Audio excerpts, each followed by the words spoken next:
Et Marie-Morgane, tu as assisté au dernier conseil municipal. Alors quels étaient les dossiers à l'ordre du jour? Alors principalement des affaires financières. Il s'agissait de propositions de modification du budget principal et du budget annexe du Golfe. Alors ce sont simplement des ajustements dans le budget avec des dépenses et des recettes qui ont été ajoutées.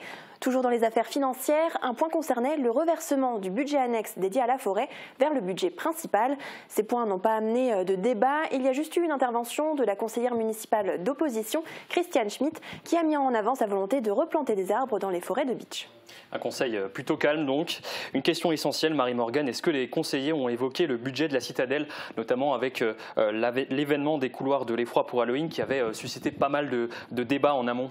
Alors non, il n'en a pas été question cette semaine car le point a été reporté. En revanche, je pense qu'il y aura pas mal de discussions à ce sujet lors du prochain conseil.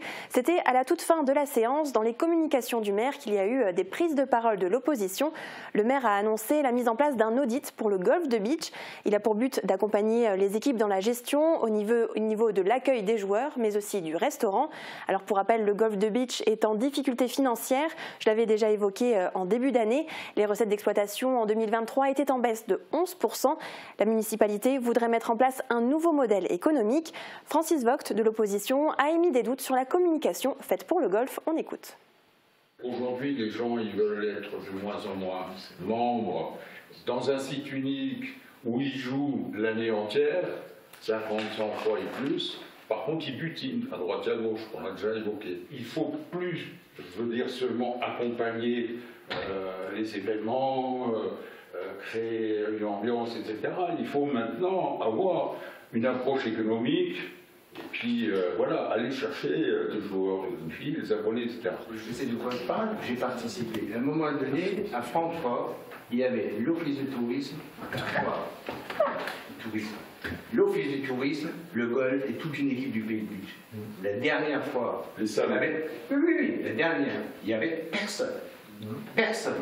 À partir du moment où on n'y va plus, c'est pas la peine de faire des audits.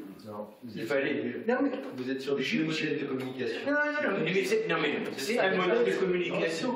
Non, mais c'est un modèle de communication hyper important. Parce que dans ces cas-là, on va nulle part.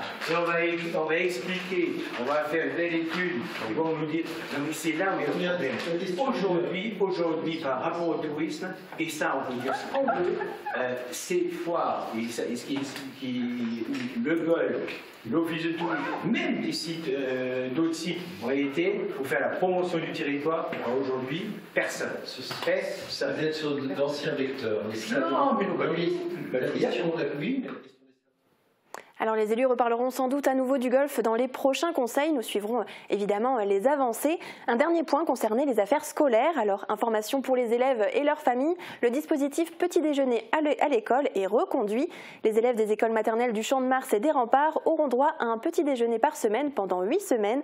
Un dispositif national qui veut participer à la réduction des inégalités alimentaires.